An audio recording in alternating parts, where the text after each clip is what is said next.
नमस्कार दोस्तों, स्वागत है आपका गरुड़ पुराण के एक नए अध्याय में। जब मृत्यु समीप हो तब क्या साथ जाता है? क्या धन, क्या शरीर या कुछ और? आज गरुड़ पुराण के दूसरे अध्याय में स्वयं भगवान विष्णु दे रहे हैं वह दिव्य उत्तर जो हर जीव को जानना चाहिए। तो जुड़िए एक दिव्य यात्रा पर। तो चलिए दोस्तों, हम इस वीडियो को शुरू करते हैं। आज हम देखेंगे गरुड़ पुराण की वृक्ष श्रोत्र परंपरा, भगवान विष्णु द्वारा अपने स्वरूप का वर्णन तथा गरुड़ जी को पुराण संहिता के साथ प्रणयन का वरदान। ऋषियों ने पुनः कहा, हे सूत जी महाराज, महात्मा व्यास जी ने विष्णु कथा से आश्रित इस श्रेष्ठ गरुड़ महापुराण को किस प्रकार सुनाया था, वह सब आप हमें विधिवत सुनाने की कृपा करें। सूत जी बोले, एक बार मुनियों के साथ मैं बद्रिकाश्रम गया था। वहां पर परमेश्वर के ध्यान में निमग्न भगवान व्यास का मुझे दर्शन हुआ।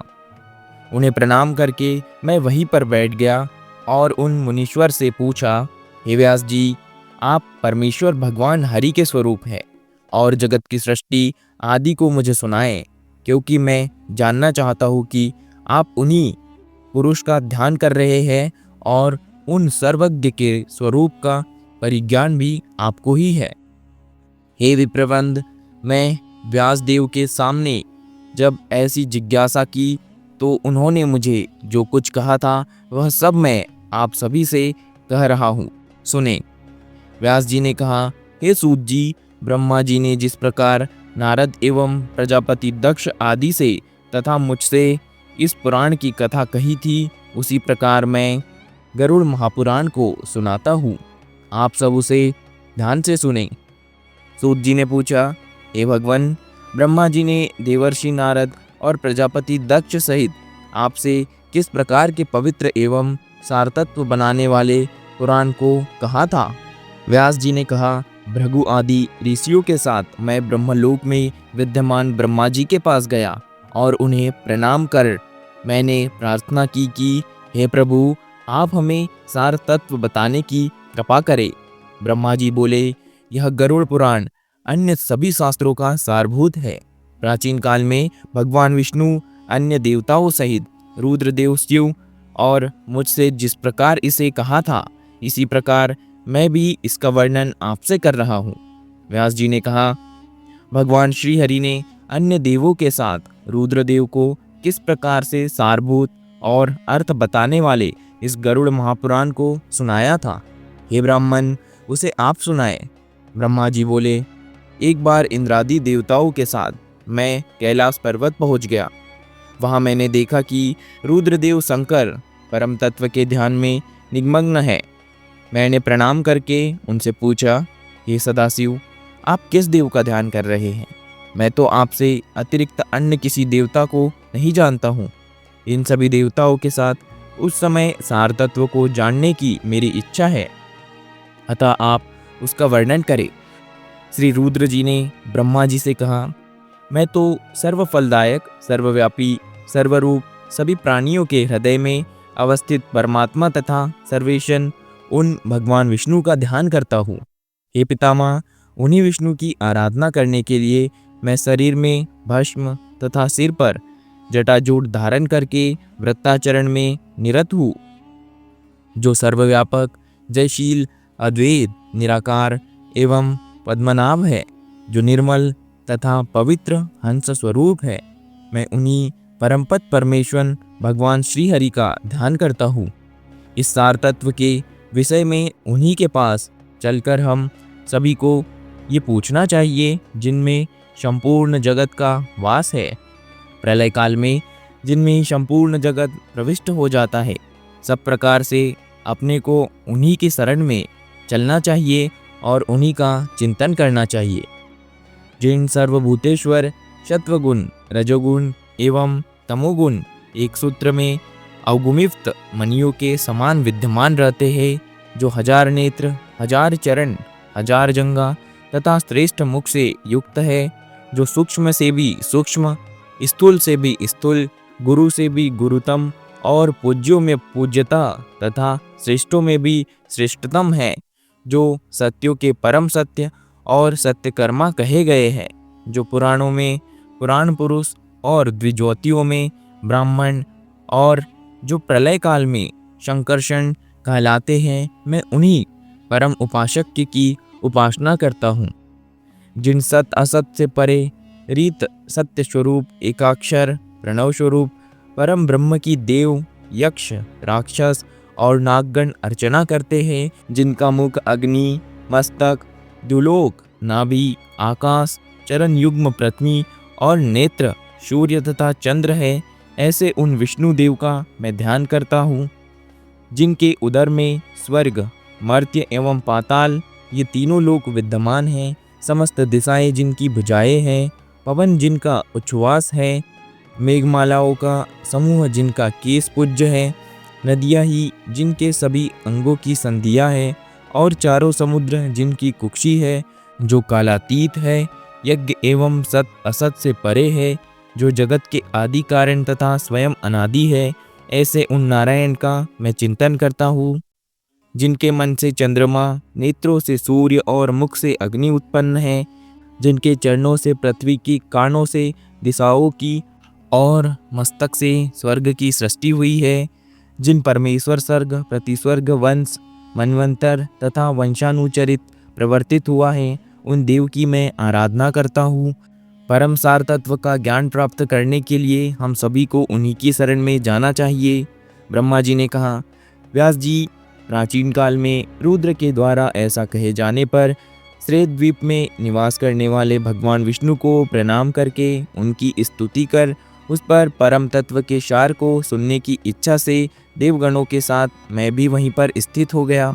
तदनंतर हमारे मध्य अवस्थित रुद्र ने उन परम सार तत्व स्वरूप विष्णु को प्रणाम करके जिज्ञासा करते हुए कहा, हे देवेश्वर, हे हरे, आप हम सबको यह बताए कि कौन देवादिदेव है और कौन ईश्वर है, कौन ध्येय तथा कौन पूज्य है, किन व्रतों से परम तत्व संतुष्ट होते हैं, किन धर्मों के द्वारा, किन नियमों से अथवा किस धार्मिक पूजा से और किस आचरण से वे प्रसन्न होते हैं, इन ईश्वर का वह स्वरूप कैसा है, किन देवता के द्वारा जगत की सृष्टि हुई है और कौन इस जगत का पालन करते हैं, वे किन किन अवतारों को धारण करते हैं, प्रलय काल में यह विश्व किन देवता में लीन होता है, सर्ग, प्रतिसर्ग, वंश तथा मनवंतर किन देव से प्रवर्तित होते हैं और यह सब दृश्यमान जगत किन देव में प्रतिष्ठित है।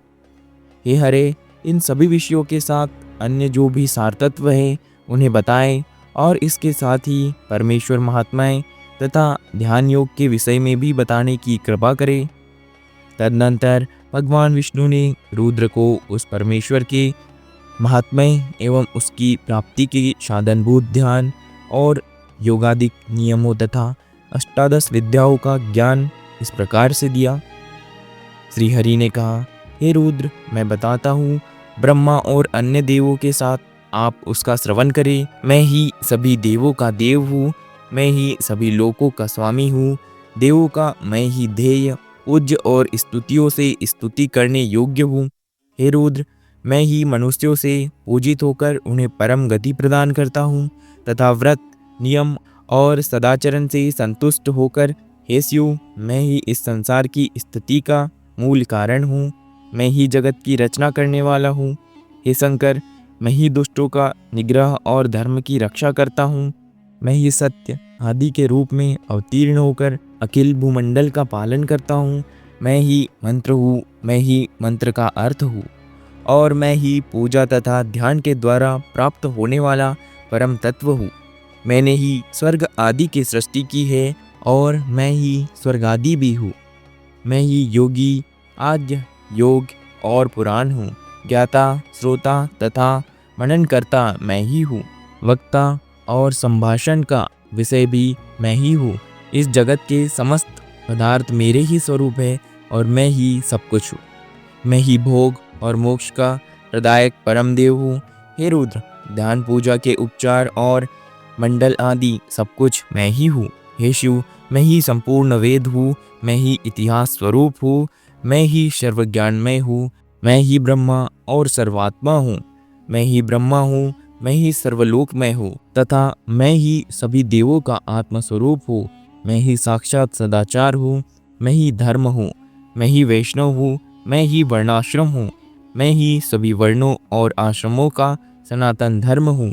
हे रुद्र, मैं ही यम नियम और विविध प्रकार के व्रत हूँ, मैं ही सूर्य, चंद्र एवं मंगल आदि ग्रह हूँ।